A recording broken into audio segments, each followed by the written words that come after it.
Je vais faire des exercices faciles de théorie des groupes juste pour manier les définitions. Le premier exercice, c'est de montrer que si un groupe vérifie quel que soit x dans G, x2 égale 1, alors il est abélien.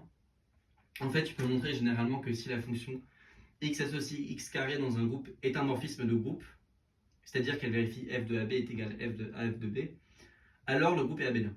Ici, c'est moins fort parce que c'est juste la fonction triviale qui envoie tout sur 1. Donc c'est un morphisme, donc le groupe est abélien. Le deuxième exercice, c'est on affaiblit les hypothèses de groupe. On demande juste l'existence d'un inverse à droite. Donc un groupe, il faut que ce soit stable par produit, il faut que la loi soit associative. Et il faut que pour tout x, il existe un élément y, tel que xy égale yx égale 1. Donc là, c'est plus faible. Donc on va montrer que c'est quand même un groupe. Et ensuite, on montre que ce groupe de R, c'est exactement les ensembles de périodes de fonctions. C'est-à-dire que si j'ai une fonction de R dans R, je peux regarder l'ensemble de ces périodes, c'est-à-dire ce qui est là, les réels tels que pour tout x, f de x plus t soit égal à f de x. Ça, c'est clairement un sous-groupe de R. Et réciproquement, si j'ai un sous-groupe de R, je peux construire une fonction f telle que l'ensemble des périodes de f soit le sous-groupe en question. Il faut noter qu'ici, on ne suppose pas que f est continu. Sinon, le sous-groupe ne pourrait pas être dense, par exemple. Voilà. Ok. Premier exercice, c'est juste un exercice de manipulation. Je veux calculer AB, je vais montrer que c'est égal à BA. Je vais dire que AB c'est égal à AB-1, B2. Ça c'est égal à B. Par associativité, c'est égal à AB-1, parce que B2 c'est égal à 1. Je fais de la même chose pour A et j'ai que c'est égal à A-1, B-1, ce qui est égal à BA-1, ce qui est égal à BA. Ok, parce que ça veut dire que pour tout x dans G, x égale x-1. Donc je le fais ici. Et on a que le groupe est commutatif. Je vais faire le cas plus général où f est simplement un morphisme de groupe. Donc, en fait, on peut montrer que G est abélien seulement si la fonction qui a x associe x2 est un morphisme.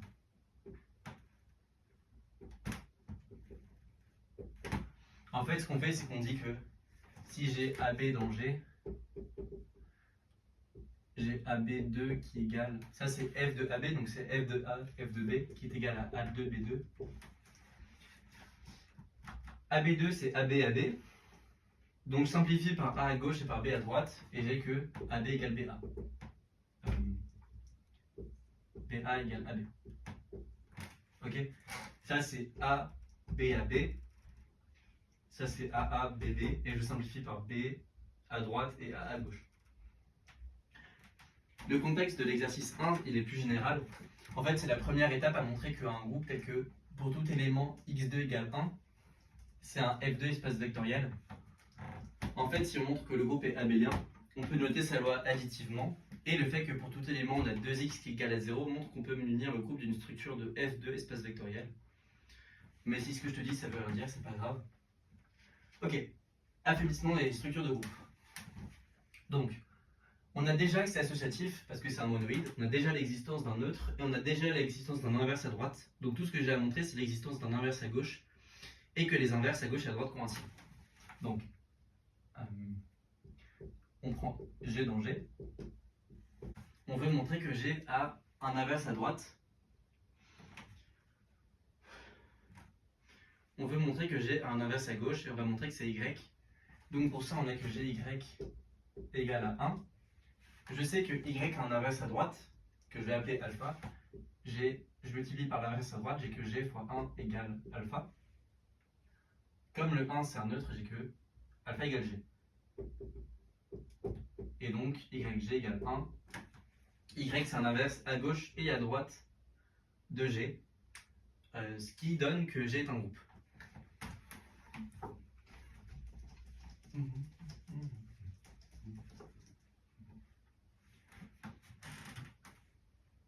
Bon, je te conseille d'essayer de chercher le troisième exercice parce que la solution n'est pas satisfaisante.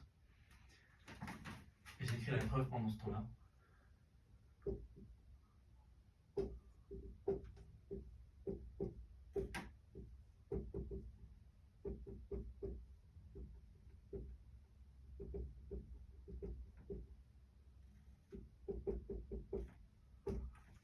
on pose l'indicatrice de G et on a clairement cette équivalence-là. Je le laisse comme exercice parce que c'est vraiment une manipulation de définition. Il y a un truc qui est non trivial, c'est que si j'ai un élément qui est une période de f, alors il faut montrer qu'il est dans G. Mais en fait, je sais que f de G est égal à f de 0. Donc 1G de G égale 1. Donc G est dans le groupe. Voilà, par G périodicité de f.